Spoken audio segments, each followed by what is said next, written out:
Good morning all. എല്ലാ ദിവസവും രാവിലെയുള്ള പ്രീ മാർക്കറ്റ് റിപ്പോർട്ടിലേക്ക് കിടക്കാം.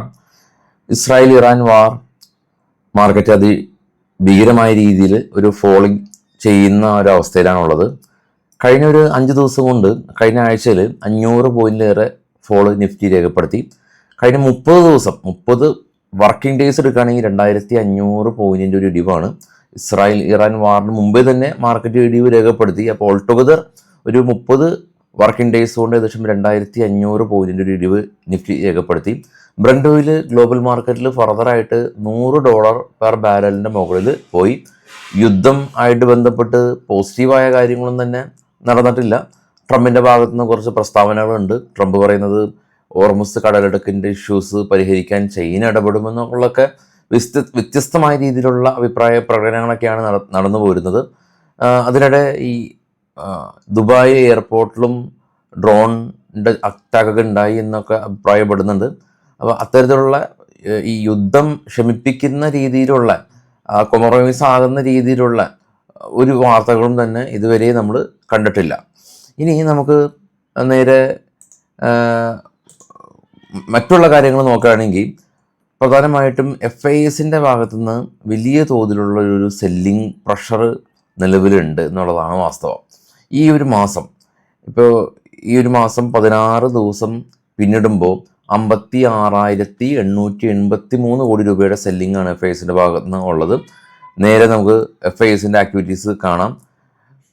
56,883 ഈ മാർച്ച് മാസം മാത്രം എല്ലാ ദിവസവും വലിയ തോതിലാണ് അവർ സെല്ല് നടത്തുന്നത്.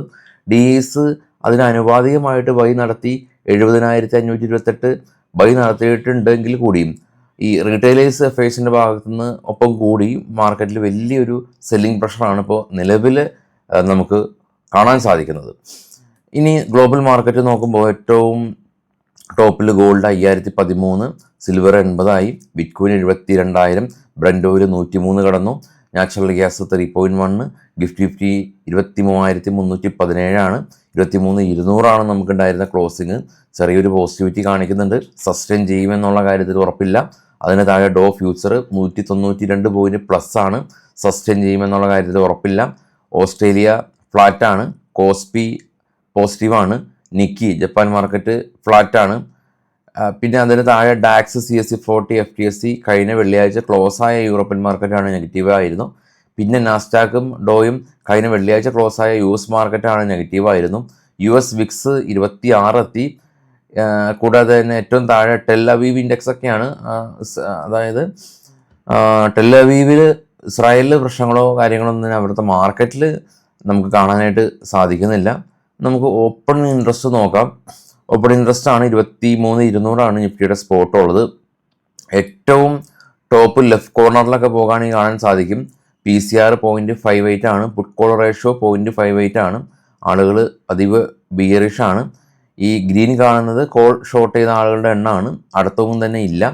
23,000 തൊട്ട് റെഡ് കളറൊക്കെ കാണുന്നത് പുട്ട് ഷോർട്ട് ചെയ്ത ആളുകളാണ്.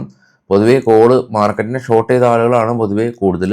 ഇതാണ് max pain 23,500. Max pain indicate ചെയ്യുന്നത് എക്സ്പെക്റ്റഡ് എക്സ്പയറി ആണ്. ഉറപ്പൊന്നുമില്ല എങ്കിൽ കൂടിയും എക്സ്പെക്റ്റഡ് എക്സ്പയറി 23,500 ആണ്. അതായത് നിഫ്റ്റിയുടെ കറൻറ്റ് സ്പോട്ടായ 23,200 നിന്ന് മുന്നോട്ടാണ് എക്സ്പയറി, താഴോട്ടല്ല എന്നുള്ളത് പോസിറ്റീവായിട്ട് കാണുന്നുണ്ട്. സ്റ്റിൽ PCR നേരെ സൂചിപ്പിച്ച പോലെ തന്നെ 0.56 എന്ന നിലയിലാണ് ഇപ്പോൾ ഉള്ളത്. അപ്പോൾ ഇത് ജസ്റ്റ് നമുക്കൊന്നൊരു റെഫറൻസിന് വേണ്ടി നോക്കാം എന്നുള്ളതാണ് ഉള്ളത്. ഇത് നമുക്ക് US മാർക്കറ്റിൽ ലിസ്റ്റ് ചെയ്ത ഇന്ത്യൻ കമ്പനികളുടെ പ്രകടനം നോക്കാം. ഇൻഫോസിസ് ഇടിഞ്ഞിരുന്നു, പിന്നീട് തിരികെ കയറിയിട്ടുണ്ട്. വിപ്രോ ഇടിഞ്ഞിരുന്നു 1.5, പിന്നെ വീണ്ടും ഒരു 0.5% കയറി. ICICI ബാങ്ക് ഒരു 0.89 ഇടിഞ്ഞിരുന്നു, പിന്നെ 1.7 തിരികെ കയറി. HDFC ഇടിഞ്ഞിരുന്നു 0.56, പിന്നീട് 0.85 തിരികെ കയറി. അങ്ങനെ ഒരു മാർക്കറ്റ് ക്ലോസ് ചെയ്തതിന് ശേഷം അതിഭീകരമായ രീതിയിലുള്ള നെഗറ്റീവായിട്ടുള്ള കാര്യങ്ങളൊന്നും തന്നെ സംഭവിച്ചിട്ടില്ല. ക്രൂഡിൻ്റെ വില സ്പൈക്ക് ആയതൊഴിച്ച് ക്രൂഡിൻ്റെ വില സ്പൈക്ക് ആയിട്ടുണ്ട്. അതുമാത്രമാണ് നമുക്കൊരു കൺസേൺ ആയിട്ട് ഉള്ളത്. അത് വലിയൊരു കൺസേൺ ആണ്. കാരണം ഇന്ത്യ, ചൈന എന്നുള്ള രാജ്യങ്ങൾക്ക് പ്രശ്നമാണ്. പിന്നെ LPG ഗ്യാസിൻ്റെ ഷോർട്ടേജ്. അപ്പോൾ കൊച്ചിയിലൊക്കെ ആണെങ്കിൽ പല ഹോട്ടൽസ് ഈ ക്ലോസ് ചെയ്തിട്ടുണ്ട് LPG ഗ്യാസ് ഇല്ല എന്നുള്ള പേരിൽ. ഇതിപ്പോൾ നമുക്ക് കൃത്യമായിട്ട് അറിയില്ല ഇപ്പോൾ ഫാസ്റ്റിംഗ് കാരണം അവർക്ക് ഓൾറെഡി തന്നെ സെയിൽസ് കുറവായതുകൊണ്ട് മേ ബി ക്ലോസ് ചെയ്താണോ അതോ ആക്ച്വൽ എൽ പി ജിയുടെ ക്ഷാമം കൊണ്ട് ക്ലോസ് ചെയ്താണോ? പക്ഷേ എൽ പി ജി ക്ഷാമം കൊച്ചിയിൽ ഇപ്പോൾ ഉണ്ട്, പല ഹോട്ടൽസിലെല്ലാം തന്നെ ഇപ്പോൾ പറയുന്നുണ്ട്. നിങ്ങളുടെ നാട്ടിൽ എൽ പി ജി ക്ഷാമം ഉണ്ടായിട്ടുണ്ടോ, എന്താണ് അവസ്ഥ എന്നുള്ളതൊക്കെ കമൻറ്റ് ചെയ്യുക. അപ്പോൾ മൊത്തത്തിൽ നമുക്ക് പല പല ജില്ലകളിലെ കാര്യങ്ങളൊക്കെ നമുക്ക് മനസ്സിലാക്കാൻ സാധിക്കും. ഇനി നമുക്ക് നേരെ കുറച്ച് സ്റ്റോക്കുകളുടെ കുറച്ച് വാർത്തകളിലേക്ക് പോകാം. ഇത് ബൈസൽ റെക്കമെൻഡേഷൻ അല്ല. അതിന് മുമ്പ് അപ്സ്റ്റോക്കിൻ്റെ അക്കൗണ്ട് ഫ്രീ ആയിട്ട് ഓപ്പൺ ചെയ്യാൻ താല്പര്യമുള്ള ആളുകൾക്ക് ഫസ്റ്റ് കമൻറ്റിൽ അപ്സ്റ്റോക്കിൻ്റെ അക്കൗണ്ട് ലിങ്ക് പ്രൊവൈഡ് ചെയ്തിട്ടുണ്ട്. ഏറ്റവും കുറഞ്ഞ ചെലവിൽ നമുക്ക് ടാറ്റ ഗ്രൂപ്പാണ് അപ്സ്റ്റോക്കിനൊക്കെ ബാക്കപ്പ് ചെയ്യുന്നത്. മ്യൂച്വൽ ഫണ്ടും ഇൻട്രാഡേയും ഓപ്ഷനൊക്കെ അപ്സ്റ്റോക്കിൻ്റെ പ്ലാറ്റ്ഫോമിൽ ചെയ്യാം. വളരെ സിമ്പിൾ പ്ലാറ്റ്ഫോമാണ്. ഇനി നമുക്ക് നേരെ കുറച്ച് സ്റ്റോക്കുകളുടെ വാർത്തകളിലേക്ക് പോകാം. ആദ്യം ജിൻഡാൽ സ്റ്റീലാണ്. ഇവരുടെ സർവീസ് ഡിസ്ട്രപ്ഷൻസ് ഉണ്ടായിട്ടുണ്ടെന്ന് കമ്പനി അറിയിച്ചിട്ടുണ്ട്. എൽ പി ജിയുടെ ഷോർട്ടേജ് കൊണ്ടും ഈ വാറ് കാരണം ഇവരുടെ ഷിപ്മെൻറ്റിൻ്റെ ഷോർട്ടേജ് കൊണ്ടും. സീമക് കമ്പനി ഇവർക്ക് ഒരു 410 കോടി രൂപയുടെ ഒരു ഓർഡർ കിട്ടിയതായിട്ട് കമ്പനി അറിയിച്ചു. JMR എയർപോർട്ട്, അവർക്ക് airport limited, Delhi international airport ലിമിറ്റഡിൽ നിന്നൊരു ഓർഡർ ലഭിച്ചു. ഇൻഡിഗോ ഇവർ കുവൈറ്റ്, ബഹ്റിൻ, ദമാം, ഫുജൈറൊക്കെ സർവീസ് ഇവർ മാർച്ച് 28 വരെ ഡിസ്ട്രപ്ഷൻസ് ഉണ്ടാവുമെന്ന് അറിയിച്ചിട്ടുണ്ട്. കൂടാതെ കമ്പനി സർചാർജ് ടിക്കറ്റ് ഉയരുകയാണ്, അതുകൊണ്ട് സർചാർജ് ഉയർത്തിയെന്ന് അറിയിച്ചിട്ടുണ്ട്. കൂടാതെ തന്നെ ബജേൽ പ്രൊജക്റ്റ് കമ്പനിക്ക് ഒരു 700 കോടി രൂപയുടെ EPS കോൺട്രാക്റ്റ് കിട്ടി. രാംകി ഇൻഫ്ര കമ്പനി ഇവരെ സംബന്ധിച്ച് ഒരു 3000 കോടി രൂപയുടെ ഒരു കമ്പനിക്ക് ഒരു മഹാരാഷ്ട്ര ഇൻഡസ്ട്രിയൽ ഡെവലപ്മെൻറ്റ് കോർപ്പറേഷൻ്റെ ഭാഗത്തു നിന്ന് ഒരു ഓർഡർ കമ്പനിക്ക് ലഭിച്ചു. ദിലീപ് ബിൽഡ്കോൺ കമ്പനിക്ക് 160 കോടി രൂപയുടെ ഒരു ഓർഡർ കമ്പനിക്ക് ലഭിച്ചിട്ടുണ്ട്.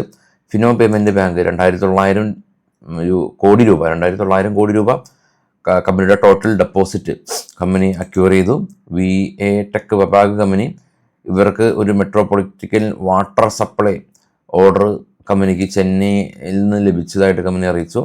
JK ലക്ഷ്മി സിമെൻറ്റ് കമ്പനി ഇവർക്ക് ഒരു പുതിയൊരു ഓർഡർ കമ്പനിക്ക് ലഭിച്ചതായിട്ട് കമ്പനി അറിയിച്ചിട്ടുണ്ട്. മൈനിങ് ലീസിന് വേണ്ടിയിട്ടുള്ള ഓർഡറാണ് കമ്പനിക്ക് ലഭിച്ചിട്ടുള്ളത്. അപ്പോൾ ഇതാണ് നമുക്ക് കളക്ട് ചെയ്തിട്ടുള്ള ന്യൂസുകൾ. അപ്പോൾ മാർക്കറ്റ് വളരെ വോളറ്റിലായിട്ട് തന്നെയാണ് തുടരാൻ സാധ്യത. വിക്സ് ഇനിയും സ്പൈക്ക് ചെയ്യുമ്പോൾ ട്രേഡിംഗ് ഒക്കെ വളരെയധികം പ്രശ്നത്തിലാവാൻ ഉള്ള സാധ്യതയുണ്ട്. കാരണം മാർക്കറ്റ് സമാധാനം ഉണ്ടാവില്ല, ക്യാൻഡലുകൾക്ക് ഒരു കൺസിസ്റ്റൻസി ഉണ്ടാവില്ല. മാർക്കറ്റൊന്ന് അപ്പാവും, പെട്ടെന്ന് ഡൗൺ ആയ മാർക്കറ്റ് പെട്ടെന്ന് അപ്പാവും. അപ്പോൾ രണ്ട് സൈഡിലേക്കും വലിയ തോതിലുള്ളൊരു വോളറ്റിലിറ്റി ഉണ്ടാവും. അപ്പോൾ അതുകൊണ്ട് തന്നെ ഇൻട്രാഡേ ചെയ്യുന്ന ആളുകളെല്ലാം തന്നെ ഈ ട്രേഡിൻ്റെ ഈ ഒരു പൊസിഷൻ എടുത്തതിന് ശേഷം അത് എക്സ്റ്റെൻഡ് ചെയ്ത് കൊണ്ടുപോകേണ്ട കാര്യമില്ല. മാക്സിമം ഒരു 5 മിനിറ്റൊക്കെയാണ് ഒരു ഇൻട്രാഡേയുടെ ഒരു ഡ്യൂറേഷൻ ഇപ്പോൾ നമുക്ക് പറയാൻ സാധിക്കുള്ളൂ. അത്രയ്ക്കും വോളറ്റിലാണ്. എനിവേ വൈകിട്ട് കാണാം. Thank you.